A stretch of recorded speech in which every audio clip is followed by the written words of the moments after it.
3 fan, 10 LED bulb और एक refrigerator को चलाने के लिए कितने रुपए का सोलर सिस्टम लगेगा?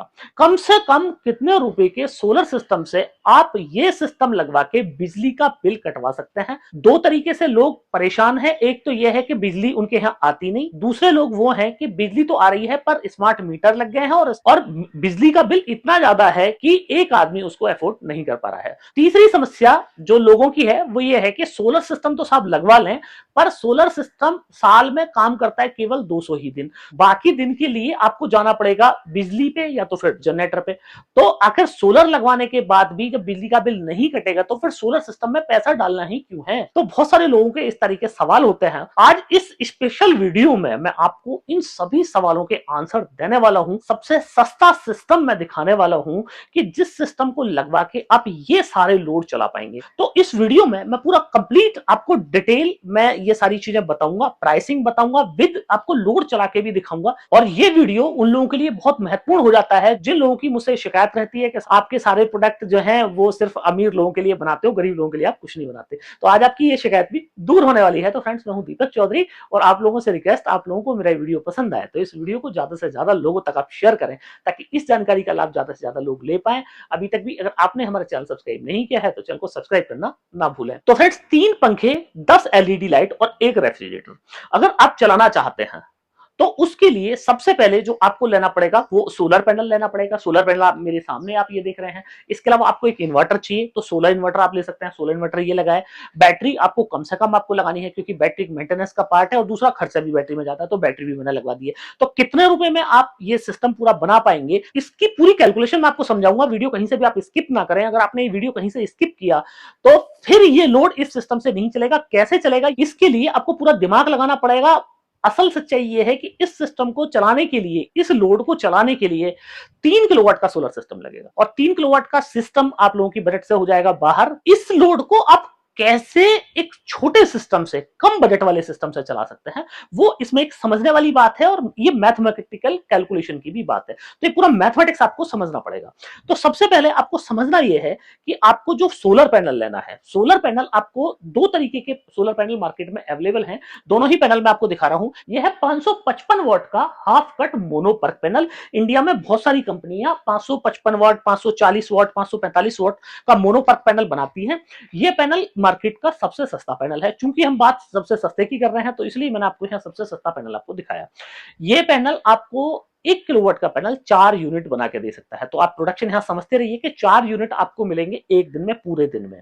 दूसरा, इसका एक दूसरा अल्टरनेट भी हो सकता है। दूसरा अल्टरनेट आप ये सामने जो देख रहे हैं, यह है 575 वाट का और यह भी इकोनॉमिक पैनल है। जैसे कि नाम से आप देख पा रहे होंगे, इको प्लस इस पैनल पे लिखा है। तो इको प्लस मतलब ये एक इकोनॉमिक पैनल है और जिसका प्राइस कम है, प्रोडक्शन रेट बहुत ज्यादा है, इसकी जो बिजली बनाने की क्षमता है वो ज्यादा है। और ये पैनल जो है ये वन साइडेड पैनल है, एक साइड से पैनल काम करता है। ये जो पैनल है ये बोथ साइड काम करता है, बाइफेशियल पैनल है। और इस पैनल में जो सेल का यूज किया गया है वो जर्मन सेल है, एन टाइप का सेल है। एन टाइप सेल पे आपको 30 साल की वारंटी मिलती है। लो लाइट कंडीशन में ये पैनल ज्यादा काम करता है। और 1 किलोवाट पैनल की मैं बात करूं तो 5 यूनिट आपको 1 किलोवाट पैनल यहां बना के दे सकता है। तो आपको नंबर ऑफ पैनल लगाने हैं, ये सारा लोड आपको चलाना है तो नंबर ऑफ पैनल लगाने हैं आपको 2। और ये 2 पैनल आप चाहे तो 555 वाट के लगा सकते हैं, चाहे तो 575 वाट के लगा सकते हैं। अप्रोक्सीमेटली अगर आपने 555 वाट के 2 पैनल लगवाए तो करीब 4-4.25 यूनिट आपको पर डे मिल जाएगा और 575 पे 5.5 यूनिट तक का प्रोडक्शन आपको मिल जाएगा 2 पैनल से। अब आपका लोड जो है वो इतना होना चाहिए कि ये पैनल जितना प्रोडक्शन कर रहा है उसके अंडर आ जाए। तो उसके अंडर कैसे आपका लोड आएगा कि आपका जो रेफ्रिजरेटर है वो रेफ्रिजरेटर आपका 300 वाट से ज्यादा का नहीं होना चाहिए। रेफ्रिजरेटर आपको जो बाई करना है वो ऐसा होना चाहिए कि जो 300 वाट घंटे से लोड ज्यादा ना ले। तो मार्केट में आज की डेट में इन्वर्टर टेक्नोलॉजी के आ चुके हैं रेफ्रिजरेटर्स। तो आप इन्वर्टर टेक्नोलॉजी का रेफ्रिजरेटर ले सकते हैं और इन्वर्टर टेक्नोलॉजी की रेफ्रिजरेटर का 10 घंटे के अंदर जो पावर कंजप्शन होता है वो होता है 2 यूनिट का। तो 10 घंटे के अंदर 2 यूनिट आपका रेफ्रिजरेटर ले लेगा। तो अगर आप 10 घंटे अपने रेफ्रिजरेटर को चलाते हैं तो आपका सोलर पैनल की जो एनर्जी है वो आपकी आधी रह जाती है। क्योंकि अगर आपने 555 वाट का पैनल लिया हुआ है तो 4 यूनिट, वो केवल प्रोडक्शन ही उसका 4 यूनिट का है। चूंकि रेफ्रिजरेटर नहीं 10 घंटे में 2 यूनिट ले ली तो आपके पास सिर्फ 2 यूनिट बचती है। 2 यूनिट को बचने के लिए आपको अब जो फैन यहाँ पे लेने हैं, जो 3 फैन आपको लेने हैं, वो 3 फैन आपको इस तरीके से लेने हैं कि जो कि या तो BLDC टेक्नोलॉजी हो या तो फिर हो 50 वाट। तो 50 वाट का अगर आप पैनल लेते हैं, 3 अगर आपके फैन चल रहे हैं, तो 3 फैन का मतलब हो गया अपना कि आपका लोड चला है 150 वाट घंटे का। 10 घंटे आपके फैन चले, 1.5 यूनिट आपकी यहाँ पे खर्च हो जाती है। तो ये कैलकुलेशन आप कहीं से भी मिस ना करें, ये कैलकुलेशन को आप नोट भी करना चाहें तो नोट कर लें। इसमें आप दूसरा ऑप्शन ये भी रख सकते हैं कि अगर 50 वाट का आप फैन ना लेके इसमें 26-27 वाट का जो फैन आता है, जिसको बीएलडीसी फैन बोलते हैं, आप वो फैन भी ले सकते हैं। तो अगर आपने 3 फैन बीएलडीसी के लिए, तो यहाँ पे जो आपका कंजप्शन है बिजली का वो आधा रह जाएगा। तो अभी 1.5 यूनिट रहना था, अब यहाँ पे करीब पौना यूनिट के आसपास का आपका पावर कंजप्शन रह जाएगा। अब बात कर लेते हैं लाइट की। लाइट को भी अगर 10 घंटे पे मैं कैलकुलेट करूंगा, रात में आपको अपनी लाइटिंग चलानी है और 10 लाइट है, एक लाइट अगर 10 वाट की है तो 100 वाट हो जाता है, और 10 घंटे अगर आप चला रहे हैं 100 वाट को, तो 1 यूनिट का पावर कंजप्शन हो जाता है। तो आप ये समझिए कि लगभग 4 यूनिट का आपका कंजप्शन हो गया 10 घंटे अगर आप ये सारा सिस्टम चलाते हैं तो। और 10 घंटे चलाने के लिए आपको जो पैनल चाहिए वो वाला चाहिए, ये वाला पैनल जो आप मेरे सामने देख रहे हैं। खाली 10 घंटे चलाने से आपका काम अगर बन जाए तो फिर भी ये वाला सिस्टम आपके लिए परफेक्ट नहीं है। यहाँ पे भी अभी झोल है। आपको मैंने सारे प्रोडक्ट ऐसे बता दिए जिनके मिनिमम पावर कंजप्शन है, उसके बाद भी यहाँ पे अभी भी आपसे ये कह रहा हूं कि ये सिस्टम अभी भी परफेक्ट नहीं है। क्यों नहीं है? क्योंकि अभी इस सिस्टम में आपको बैटरी बैंक भी चाहिए और नाइट के आपको भी लोड चलाने हैं। तो नाइट का लोड जब आप चलाएंगे तो उसके लिए भी तो आपको एनर्जी चाहिए। तो एनर्जी कहां से आपको मिलेगी? इसीलिए मैंने आपको वीडियो में बोला कि जब भी आप दुकानदार भाई से पूछेंगे कि ये लोड चलाने हैं, तो आपको खट से बोल देंगे 2 किलोवाट ले जाओ, 1 किलोवाट ले जाओ। 1 किलोवाट से आप सोचिए, 1 किलोवाट से मैथमेटिकल कैलकुलेशन मैंने आपको समझाई कि 1 किलोवाट से अभी 10 घंटे ही लोड चल पा रहा है। तो आखिर कैसे आपका लोड 24 घंटे चल जाएगा? और अगर आपने दुकानदार भाई की बातों में आके ये पैसा अपना खर्च कर दिया, ये सिस्टम ले लिया 1 किलोवाट या 1.5 किलोवाट का, तो आप फिर पछताते ही रहेंगे, या तो फिर आपको बिजली की जरूरत पड़ेगी। अब इसमें आगे क्या करना है? आगे ये है कि हमें रात में भी लोड चलाने हैं। अब रात में ये जो बैटरी आप सामने देख रहे हैं, आपको कम से कम एक 150 एम्पियर की बैटरी लेनी है। वीडियो में आगे मैं इनकी सबकी प्राइसिंग बताऊंगा, आपको कितने कितने रुपए की है, लोड भी टेस्ट करके दिखाऊंगा। तो 150 एम्पियर की एक बैटरी को चार्ज करने के लिए आपको 2 यूनिट चाहिए। बैटरी को चार्ज करने के लिए और 4 यूनिट होगी, जो हमारा खर्चा हुआ 6 यूनिट और प्रोडक्शन आया 4 यूनिट का, तो इसका मतलब हमारा काम नहीं बना, हमारा सिस्टम यहीं पे फेल हो गया। तो इस सिस्टम को पास करने के लिए आपको पैनल बदलना है। आप सिस्टम अभी यही रख लें, पैनल आप 575 वाट का जैसे ही लेंगे तो करीब 5.5 यूनिट का मैंने आपको प्रोडक्शन बताया। इस काम में अब आपको केवल 10 घंटे आप ये सारी लोड चला सकते हैं, बाकी आपकी जो बैटरी है वो फुल चार्ज मिल जाएगी।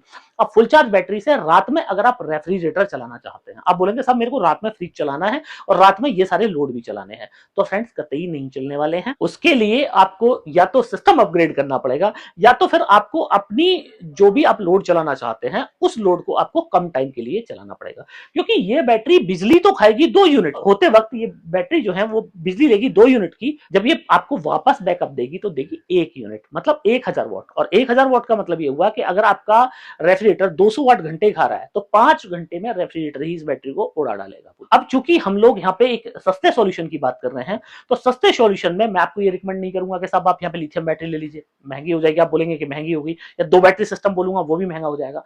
तो इसके लिए आपको पैनल स्विच करना है 575 वाट का। अब बात कर लेते हैं इस इन्वर्टर की, कि ये जो इन्वर्टर है, यही इन्वर्टर मैंने आपको क्यों रिकमेंड किया। अगर यहीं पे आप पीडब्ल्यूएम इन्वर्टर ले लेते हैं, जो कि मार्केट में आपको 1 केवीए का इन्वर्टर मिल जाएगा, 3-4-5 हजार रुपए का मिल जाएगा, पीडब्ल्यूएम टेक्नोलॉजी का। अब वो इन्वर्टर इतना पावरफुल नहीं है कि पूरे दिन आपके या लो लाइट कंडीशन में आपकी जो पैनल है उससे पूरा 4 यूनिट निकल पाए। उसके लिए 4 यूनिट उससे पूरा निकालने के लिए पैनल से 1 किलोवाट से आपको एमपीपीटी जो इन्वर्टर है उसकी जरूरत पड़ेगी। और ये जो आप मेरे सामने देख रहे हैं यह है एमपीपीटी सोलर पीसीयू 1 केवीए का ये सोलर पीसीयू है।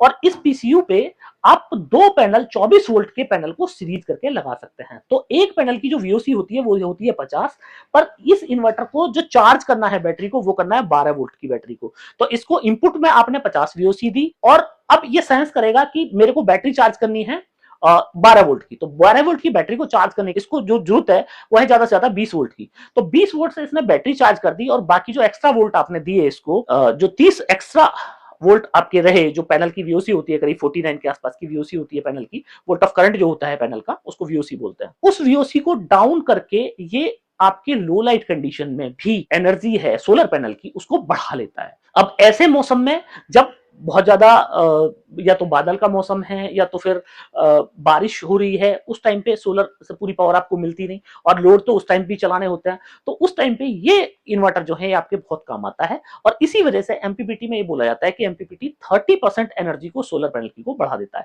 इसलिए मैंने आपको यहाँ रिकमेंड किया कि आपको 1 केवीए का ये वाला सोलर पीसीयू लेना चाहिए। तीसरा बात कर लेते हैं बैटरी की। तो ये जो बैटरी है ये है C10 बैटरी।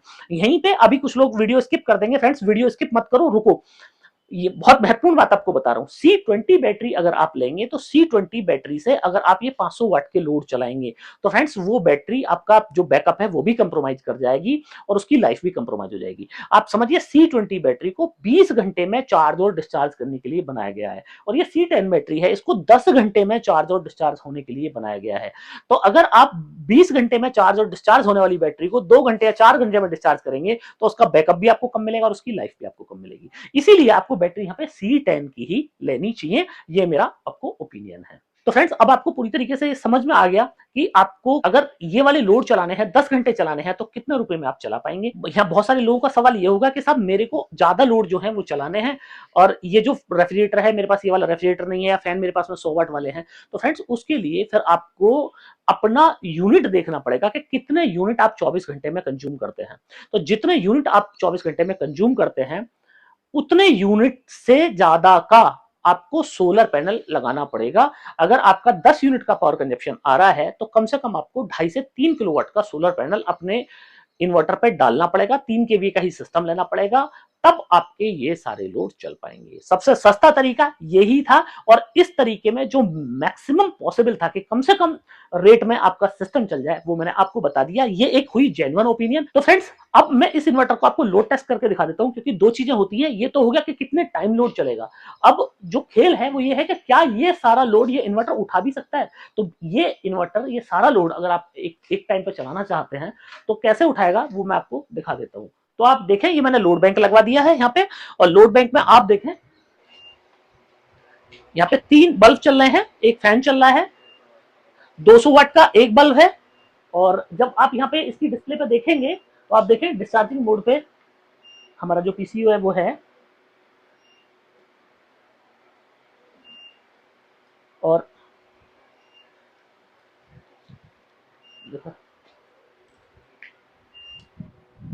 आप ये देखें 62% का यहाँ पे जो लोड है वो चल रहा है। 62% का मतलब ये है कि 200 वाट का एक बल्ब और 100 वाट के दो बल्ब, 400 वाट और करीब 100 वाट से ज्यादा का ये फैन है। जो आप ये फैन देख रहे हैं तो करीब 500 वाट का लोड यहाँ पे चल रहा है और जो आपका जो लोड था जो अभी हमने कैलकुलेशन की वो 500 वाट का ही आपका लोड आया। तो 500 वाट का लोड ये वाला पीसीयू आपका इजीली लिफ्ट कर सकता है। तो इसलिए आपको ये वाले सिस्टम को लेना चाहिए।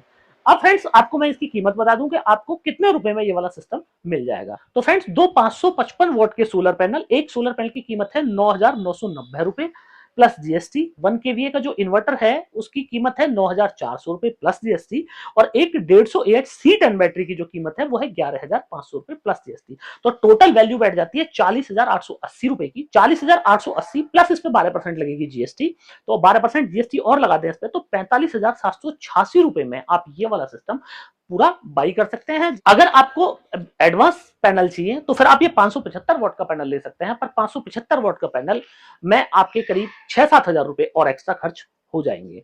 तो फ्रेंड्स जिन लोगों को ज्यादा लोड चलाने हैं उनके लिए मेरे स्पेशल कुछ वीडियोस हैं। आपने मेरे वीडियोस नहीं देखे हैं तो इस वीडियो के एंड तो अभी एंड स्क्रीन में वो वीडियो आएंगे, आप उन वीडियोस को चेक कर सकते हैं कि जिसमें मैंने 3 किलोवाट की सबसे लेटेस्ट टेक्नोलॉजी से लेके और 15 किलोवाट की सबसे लेटेस्ट टेक्नोलॉजी तक बताई हुई है कि कितने रुपए में आप अपने घर पे एक लेटेस्ट टेक्नोलॉजी का सिस्टम लगवा सकते हैं। तो फ्रेंड्स मुझे पूरी उम्मीद है कि आप लोगों को मेरा वीडियो बहुत पसंद आया होगा। वीडियो अगर पसंद आया हो तो इस वीडियो को ज्यादा से ज्यादा लोगों तक शेयर करना ना भूलें। अभी तक भी अगर आपने हमारा चैनल सब्सक्राइब नहीं किया है तो चैनल को सब्सक्राइब करना ना भूलें। फ्रेंड्स मिलते हैं अगली वीडियो।